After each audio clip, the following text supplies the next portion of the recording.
The wedding was a dream, until the echo of her voice cut through the vows like a knife. He's the father. That single, piercing announcement turned petals to ash in my hands, and I felt the world spin as every gaze locked onto me, demanding the impossible. Our vows still echoed in the air, promises fragile as porcelain, when she appeared.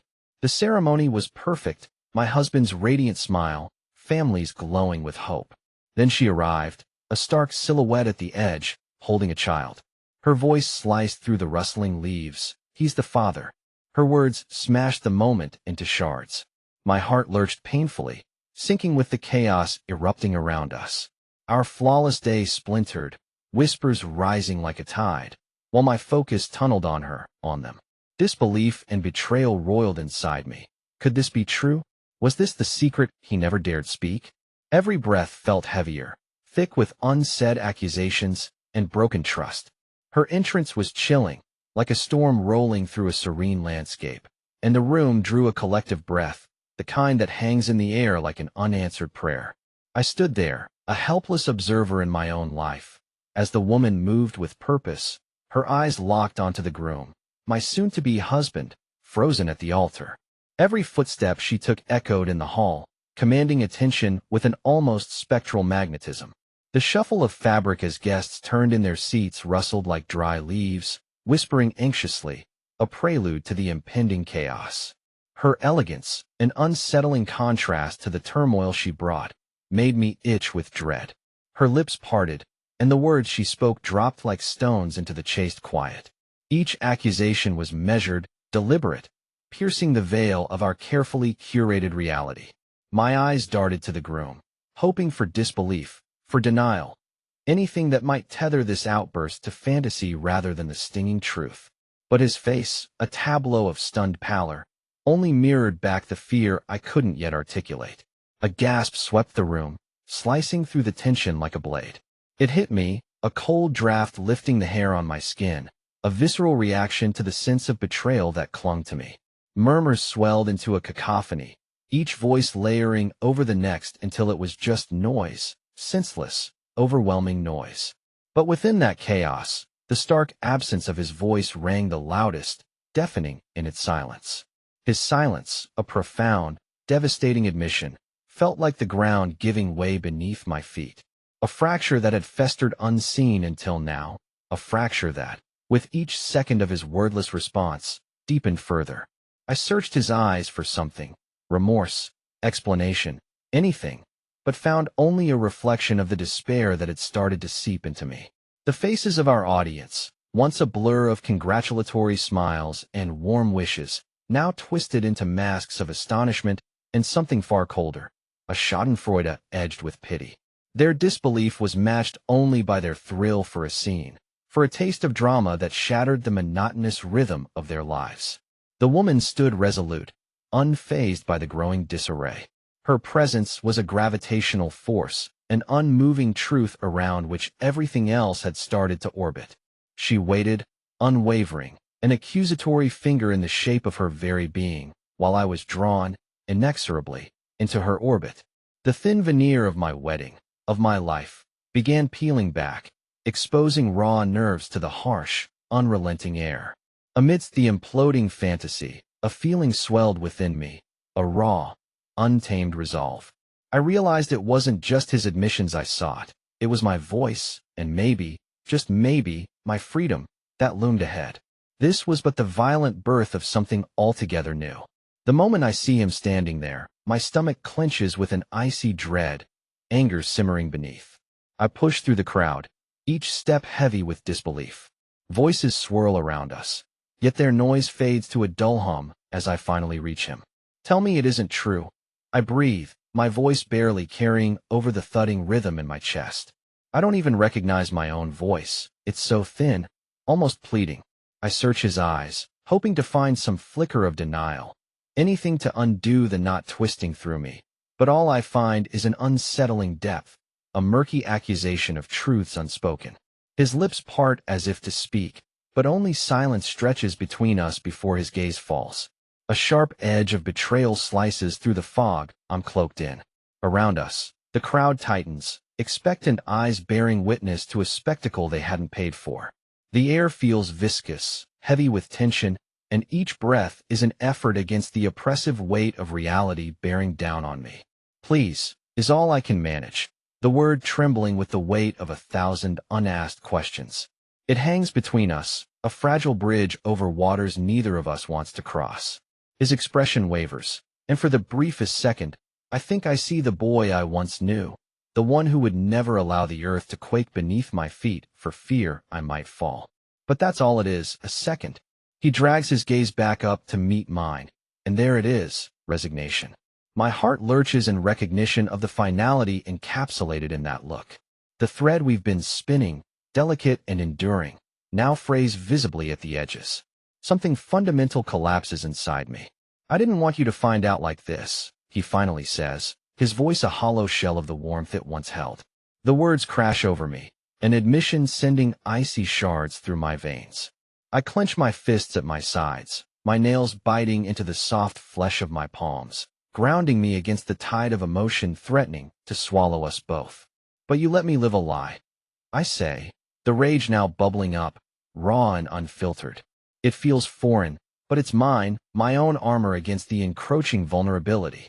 Everyone around us seems to blur into irrelevance, their whispers and glances as insubstantial as smoke.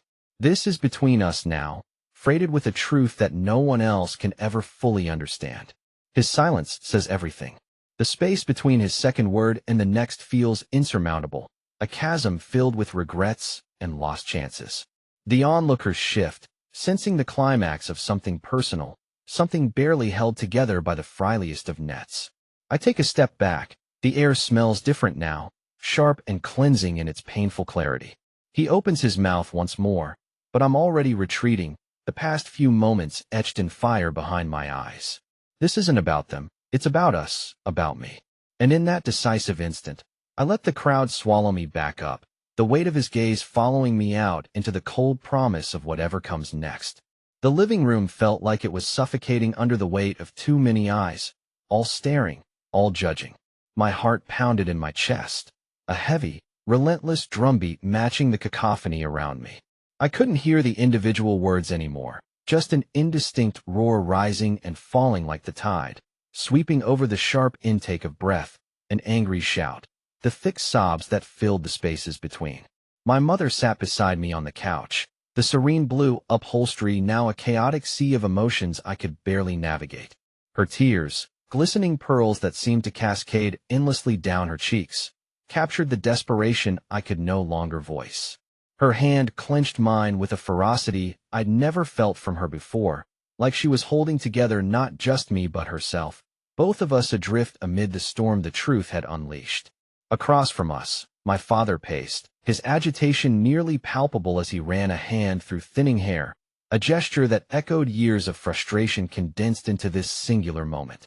"How could you let this happen?" he barked, his voice cracking, raw at the edges, much like the frayed nerves that lined every word he forced out. I flinched but couldn't summon a response, couldn't speak past the iron band of guilt wrapped around my throat. Next to him, my partner's parents sat, their shock morphing into disbelief with each passing second. Her mother, usually composed, hands folded neatly in judgment, as if she were a tribunal all on her own. "This isn't how we raised you," she said, her voice a harsh whisper that seemed louder than any scream, striking with precision. I could almost feel the slice of her disbelief, cutting deeper than any pain of my own. And then there was my partner, her eyes wide, glistening with unshed tears, her expression a turmoil of emotions, betrayal at the forefront. Her voice was softer than the commotion around us, nearly swallowed by it. "Why?" she mouthed, the single word a haunting echo in my mind, a ghost I couldn't escape. The room swirled with raw, untamed energy. Words and emotions clashed, hitched breaths and fragmented sentences trailed off into the kind of silence only broken hearts can create. I felt fragmented.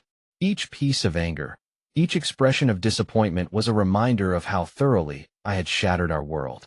My mother squeezed my trembling hand once more, and her quiet presence, her silent offering of strength, was the single thread keeping me tethered to reality as everything else tilted dangerously on the edge of chaos. I knew there were no easy answers, no simple solutions, only the aftermath we all had to navigate together, somehow, amidst the wreckage. The question now was, could we ever rebuild? It's not what it looks like, he tries to insist, but his voice is as shaky as the foundation of trust that's crumbling beneath us. I stand there, my fingertips tracing the edge of something sharp and invisible, something that cuts at the slightest touch. Every eye is on him, my parents, his friends, even the waiter who's frozen mid-pour, champagne spilling awkwardly onto the white linen. He shifts his weight from one foot to the other, the black polish of his shoes scuffing against the floor. I didn't mean for any of this to happen, he continues, his words unraveling like worn threads from a tapestry that's meant to depict something beautiful. You have to believe me. But can I? My heart thuds heavily in my chest, each beat a laborious echo in the hollow silence that's gathered around his floundering explanations. I want to reach out, stop his trembling hands, but I can't move, paralyzed by the sickening twist of reality that engulfs us both. I was scared, okay? Scared of losing you, he breathes, eyes searching mine for some flicker of understanding. But all I can feel is the weight of the walls closing in, the room too small for the truth that hangs between us. The truth he can't quite manage to express fully, the half-truths slipping like sand through clenched fingers. It was nothing serious, just a stupid mistake, he insists, words breaking upon the unyielding surface of my disbelief. I can see in the tightness around his eyes a desperation clawing its way to the surface, but it does little to quell the surge of betrayal that rises like bile in my throat. Around us, people shift uncomfortably. I hear whispered accusations rustling like dry leaves, harsh, judgmental. My mother's hand touches her lips, stunned into a silence that's thicker than the bouquet of roses now wilting on our table. His voice lowers in a fragile attempt at intimacy, a private plea amidst the public spectacle. Please, just give me a chance to explain. He whispers, each word struggling against the tide of doubt that's flooding the room. I don't know if I can listen anymore. My vision blurs with tears I refuse to shed here. Now, not in front of everyone. But his eyes are still on me, begging for something I no longer know how to give. Security. Forgiveness. Anything but the raw, exposed hurt that's become my new skin. Yet, there's a tremor of something more, a question unanswered, a pang of possibility that maybe, just maybe, redemption could be hidden in the dark spaces between his faltering sentences. But for now, I stand silent, hoping desperately for a reason that will bring light into this gathering storm, a reason that doesn't feel as hollow as the promises he continues to pour into the emptiness between us. I couldn't stand the sight of him anymore. The air between us was heavy with unsaid words, suffocating. I needed space, a corner of the world where I could just be, without the weight of everything crashing over me. My feet carried me away almost of their own accord, seeking refuge in an alcove by the hallway window. The glass reflected a version of myself that seemed foreign and ragged under the flickering hallway light. The quiet clung to me, oppressive in its own right. I leaned against the wall, feeling the cool paint press into my back, a physical anchor in this turbulent storm. Each breath in was a feat, each exhale an echo of the ache in my chest. My thoughts spun, chaotic but painfully clear, like a never-ending reel of reminders of what I'd lost, and what I couldn't grasp hold of anymore. I thought about what it meant to be alone, truly alone, and the corners of my mind whispered that maybe this was what I deserved. It was a thought that bled through my veins until it became nearly inseparable from who I was. There's a certain clarity in heartbreak, a brutal transparency that strips you down to the bones, leaving raw, aching truths in its wake. Alone, the tears came unbidden, a silent testimony to the heartache unfurling within me. Each droplet a question left unanswered, an accusation, a hope dashed. I wiped at my cheeks futilely, feeling the salt settle into my skin, bitter and persistent. It was in these moments, in the quiet between sobs, that I could hear each disappointment reverberating against the walls of my mind. A cacophony I couldn't silence. I hugged myself, not so much for comfort as to hold the pieces of myself together. This vulnerability, this need, it scraped something raw inside me, opened up a wound I wasn't sure would ever fully heal. Could I even picture a day where this pain didn't define me? I reached that familiar conclusion, the aching realization that maybe I couldn't, at least not yet. The room around me faded, and what was left was a sense of being untethered, of the walls creeping closer, as if to whisper reminders of loneliness into my ear. Yet, within that solitude, there was a fleeting moment of understanding, a bitter clarity that this isolation was temporarily a sanctuary, allowing me the space to grieve away from the world's gaze. I closed my eyes, letting myself linger in this purgatory of thought, in hopes that maybe, just maybe, I could emerge on the other side, fractionally steadier. Then, from somewhere deep within, a stirring, a tiny ember of resolve. I sighed, the sound tremulous and almost alien in the silence, but it was a step forward, a promise to myself etched in the quiet. I sat on the cold, unforgiving concrete steps of my back porch, the evening air heavy around me like an unwelcome blanket. It was the kind of chill that seeped into your bones and stayed there. My fingers traced the edges of the crumpled letter in my pocket, the inked words burning into my mind every time I blinked. Darkness swallowed the edges of the yard, leaving nothing but ghosts of trees swaying against the dim sky, a murky, restless world reflecting the turmoil inside me. Then she appeared, stepping softly from the shadows, her footsteps as quiet as a whisper on fallen leaves. I didn't even hear her approach. I just felt her presence, a subtle shift in the air, like the first brush of a breeze that precedes a storm. Emily, the one person who never seemed afraid to stand beside me, no matter how chaotic things got. I didn't say anything at first. I didn't need to. She sat beside me, her shoulder brushing against mine, not intruding, just existing, and that small contact slowly unraveled the tension coiled around my heart. Her silence was a balm, the quiet strength that holds everything together when words fail. What are you going to do? Her voice was gentle and even, like she could feel the quake within but refused to let it dawn on her face. Her hand found mine, squeezing with a steady warmth that tethered me to some semblance of sanity. I exhaled, releasing a breath I hadn't realized I'd been holding. I don't know, Em. I really don't. Each word felt like lifting a boulder from my soul, both a struggle and a release. My insides were a jangling mess of fear and confusion, thoughts tumbling over one another in a mad scramble. She nodded, her gaze fixed on the dark horizon ahead. Well, whatever happens, we're in it together, okay? You're not alone. The sincerity in her voice was an anchor, a reminder that I wasn't just adrift in this sea on my own. She had always been there, quietly persistent, like a lighthouse guiding me back to shore no matter how thick the fog got. I leaned back against the wooden railings, looking up at the night sky, dotted with scattered stars that seemed worlds away. In that moment, the enormity of my problems shrank ever so slightly next to the vastness above. Emily's presence filled the cracks in my resolve, her unwavering steadiness contagious, even in silence. She nudged me softly with her elbow, a ghost of a smile playing on her lips. Hey, we'll figure it out. One step at a time, right? Her optimism was almost maddening, yet deeply infectious, a quiet promise in the uncertain landscape of everything else. We sat there, watching the night deepen around us, the world both infinitely vast and incredibly small, bound together by uncertainties and the unshakable certainty of friendship. That night, the winds may have carried my fears into the echoes beyond, but not once did they tear me away from this anchor beside me. The air was thick with the echoes of everything unsaid, as if we were trapped in a church filled with ghosts of conversations we once had the courage to speak. The dim light of the nearly deserted reception hall cast long shadows across the walls, and I stood there feeling as if each shadow bore the weight of the choices I hadn't made.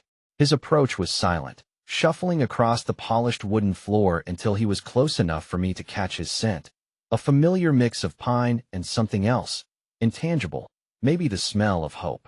He looked different now, his eyes softer, more desperate than accusing, and it was harder to hold on to the anger I'd armed myself with earlier. He opened his mouth, but nothing came at first, just a sigh that seemed to deflate the both of us, bringing us down to some shared ground. I never wanted this, he choked out, his voice splintering on the words. His fingers brushed mine, a delicate, trembling connection that was more of a question than an answer. I hesitated, feeling the chasm between us widen, then narrow, in poignant, heartbreaking stutters. What did you want? I asked, my voice barely a whisper. There was a fierceness to my softness, a challenge that rang clear. His eyes met mine, searching, begging for a language we'd long forgotten but desperately needed to recall. For us to make it, he said. The words hung heavily, swaying between us like a pendulum about to lose its rhythm. The life we talked about, in that tiny studio apartment, remember? His laugh was a weak echo, almost swallowed by the cavernous space around us. When nothing could touch us, his hand remained open, inviting me into that memory. I wanted to fold into it, into us, but something held me back, a sliver of hurt that had lodged in too deep to simply pluck out. But everything did touch us, didn't it? I replied, my voice trembling now, resisting the urge to let him see the tears threatening to break free. Promises, broken like they never mattered. His face crumpled, a visible struggle to keep his emotions in check. I know, he said, a blend of repentance and frustration. I was stupid. I thought I could fix it. Change it. His words were stitched with desperation, a man dangling on the edge of losing something infinitely precious. I wanted to be someone worthy of us. Silence swirled around us, louder than the music that once filled this room. I looked at him, really looked, and it was painful how deeply familiar he was and how foreign he'd become. There was a softness to his outline now, a blurring of something once defined and solid. He took a tentative step towards me, his eyes hopeful. Please, just give me a chance, he whispered, barely more than a breath. The whole world seemed paused, just us, caught in a moment that felt like it could spin into eternity or snap in an instant. His plea lingered, a fragile thread holding so much weight, hanging between redemption and resignation. The room is cloaked in a kind of twilight that matches the weight in my chest. Evening light seeps through the curtains, casting half-shadows that lap at the edges of our conversation, giving it a surreal, almost suspended feeling. I sit opposite him, the table a chasm between us, littered with untouched cups of coffee gone cold. His words hang in the air, each confession a slow parade that I struggle to process. They trickle into my ears, filling the spaces where doubt and trust duke it out in a silent battle. My hands feel alien to me, awkward and restive on my lap, as though they long to reach across the table, yet stay locked in place by a tangle of warring emotions. I once thought I knew him as well as I knew the sound of my own heartbeat, but now, each revelation is like finding a note out of tune in my favorite song. I used to replay those moments in my mind where his laughter met mine, stitched together with promises in hushed conversations, never realizing the hidden notes beneath the melody. He sits there, more vulnerable than I've ever seen him, the mask he's worn for so long slipping off with each admission. There's a dull terror in his eyes, one that mirrors my own tightening chest, but there's an honesty too, an unrefined sincerity as he lays everything bare between us. It's this sincerity that lances through me like the afternoon light through the curtains, sharply, without apology. Time stretches, becomes gelatinous, each second sticky and thick as I wrestle with the realization of this choice I face. I consider everything he's just unloaded. The secrets, the betrayals mixed with some plea for understanding that I didn't see coming until it was right there, raw and bleeding, on the table. They repaint our shared history in hues I never imagined, viscerally shifting my recollection of his touch, his smile, his love. I lose myself in it momentarily, reliving fragments of our time together, every bit touched now by a fraught brushstroke. My breath catches, snagging on regret and resolve as I brace myself to stand at this fork in our road. I know the truth will rewrite our future, whether we seek it or not, and I have to finally be okay with that. There's a pain in my chest, fierce and unyielding, that finally assures me of my own capacity to endure this. To survive it, really. I meet his gaze, filled with a certain clarity that belies the tears threatening at the edges of my vision. My voice, when I find it, is softer than I expected but steadier too. I can't pretend anymore. I say, each word a lifeline stretched across the abyss. His eyes search mine desperately, and though it's agony to see, it also feels like the first real breath I've taken in months. The inevitable can't be paused, but neither can my truth be ignored. This is, after all, my choice, one that will guide the steps we take next. The room buzzes with scattered conversations, the kind that shimmer with unspoken judgments. Each face turned toward me, a blend of curiosity and silent accusation under the harsh glow of fluorescent lights. My heart thuds like a muted drumbeat in my chest, each pulse a reminder of the betrayal I've swallowed. It's a bitter pill that sticks in my throat. I navigate through the room, feeling the weight of their eyes as heavy as chains. The whispers linger in the air, fragmented truths snaking around my thoughts. I stop in the center, the room falling into a fragile silence, like an audience waiting for a curtain to rise. My shoulders straighten, surprising even myself. A moment ago, I was a collection of splintered nerves, barely holding the seams together. Now, I'm anchored, a solid monument amidst this crumbling facade. My gaze schemes over their faces, some hesitant, some defiant, all expectant. I know what you think you see in front of you. I start, my voice slicing through the tension like a blade through fog.